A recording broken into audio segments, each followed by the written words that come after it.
I had hoped to move to strike the last word to comment on the manager's amendment. The gentlewoman is recognized for 5 minutes. I wanted to talk about the amendment in its entirety because I think it's important to have an overview of the manager's amendment itself. We will discuss various elements through the amendment process, but I think from cybersecurity to technical experts, the bill's impact on the security of the Internet and the integrity of the basic infrastructure of the Internet is very much at risk. We've heard from civil libertarians about the bill's inconsistencies with the constitutional rights to free speech and due process, and we're mindful that today is the birthday of the First Amendment. We've heard from entrepreneurs and venture capitalists about how the bill could stymie online innovation, from human rights and religious freedom advocates about how the bill could make it impossible for the United States to stem the tide of Internet censorship around the world. And I think it's important to think and contemplate what is at stake here and what we are doing here, because I do think it's historic.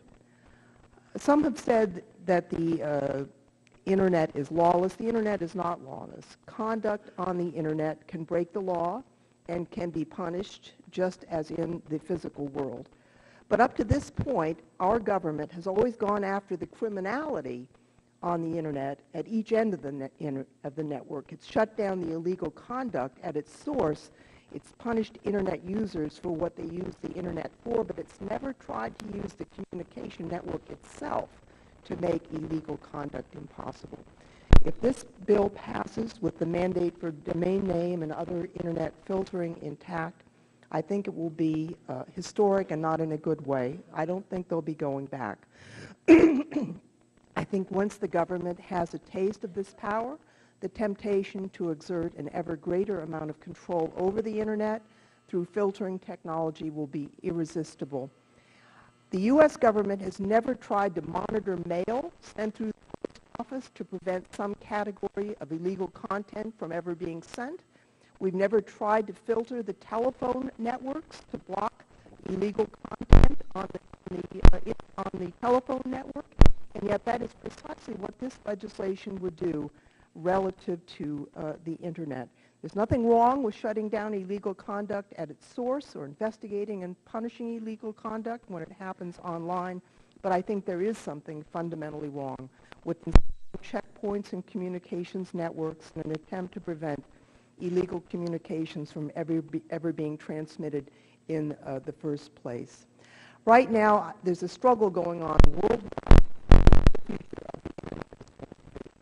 Foreign governments like China and Iran already are using some of the same technology that this bill encourages to censor the Internet. These same governments are striving to gain control of the Internet's basic infrastructure through authority asserted by the United Nations and the International Telecommunications Union. If this bill passes, I believe it will aid this push for more direct government control, and I think it's going to be even harder for the United States to resist it. As Secretary of State Hillary Clinton put it just last month, and I quote, "Fragmenting the global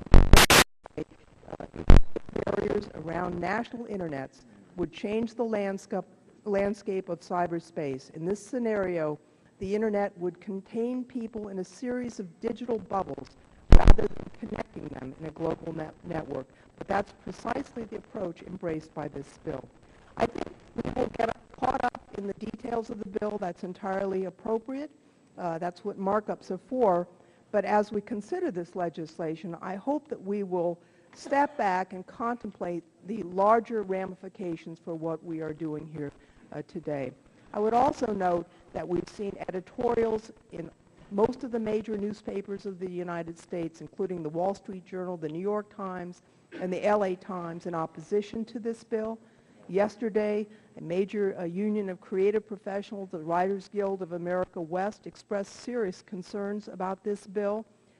The Washington Post published an online article noting opposition to SOPA from many journalists, and just yesterday, the American Newspaper Editors Association sent a letter to the committee opposing the bill and the manager's amendment.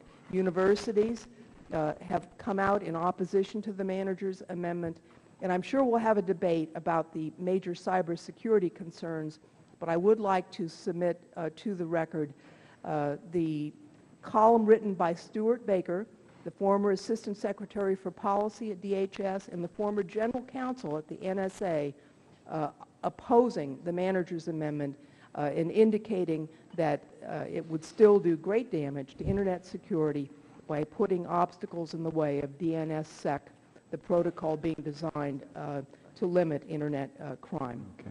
So bottom line, we do need copyright enforcement, but there's a better way to do it without the collateral damage to cybersecurity, innovation, commerce, and the First Amendment that the manager's amendment poses. And I thank the chairman for recognizing me Okay. and yield And back. without objection,